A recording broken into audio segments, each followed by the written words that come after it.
Graças a Deus que a Bíblia tem o seu próprio comentário sobre a justiça.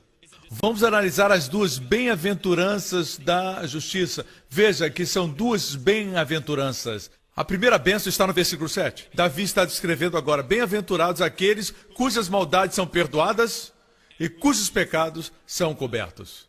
Assim, a primeira bênção são os pecados perdoados. Quantos concordam? Quando você tem pecados perdoados, você é abençoado. Amém? Amém? Eu creio que a maior parte dos evangélicos aceita a primeira bênção. É a segunda bênção que muitos têm problemas. Não é pregado tão frequentemente, eu acredito que é porque os pregadores não entendem bem. Mas a segunda bênção é alguma coisa que você precisa entender.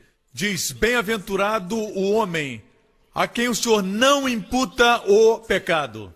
É diferente do primeiro que diz: bem-aventurados aqueles cujas maldades são perdoadas. Somos todos nós. Mas esse outro também somos nós, que é uma descrição das bem-aventuranças, da justiça sem obras.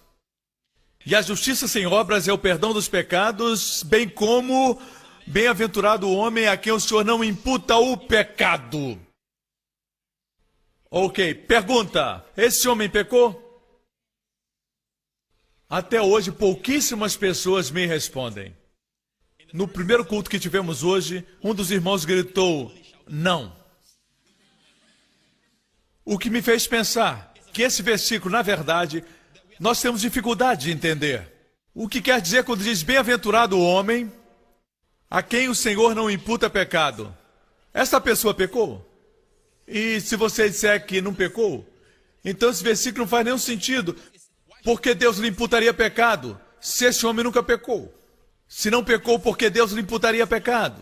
Não faz sentido. Só faz sentido se ele de fato pecou. E a Bíblia diz que é bem-aventurado o homem a quem Deus não imputa o pecado. Ele é realmente abençoado. Quantos concordam? Se você peca e Deus não imputa pecado, quantos concordariam que somos abençoados? Minha esposa estava presente no segundo culto. Eu nunca ousei dizer para ela que a daria um presente eterno, porque eu não sou Deus. Eu estou tentando ser como Deus, mas ainda não cheguei lá.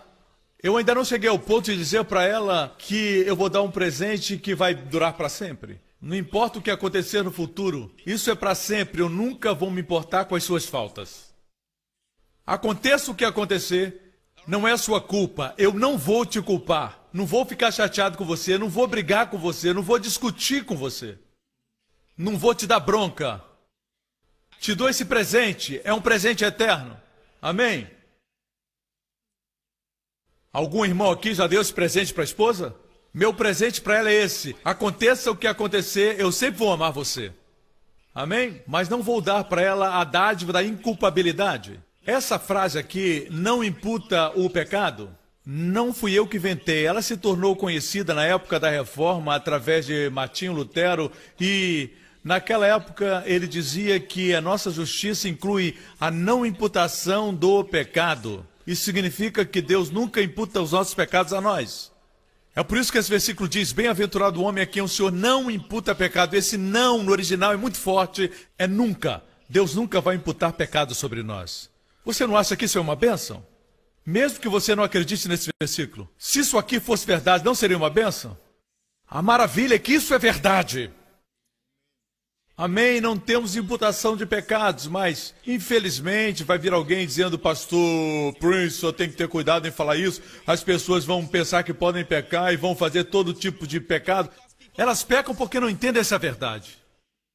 Você pensa que quando você peca, ou quando você comete qualquer erro, quando você erra, quando você falha, e quando você pensa que Deus imputa pecado contra você, você fica massacrado. Se Deus faz isso, imagine Satanás.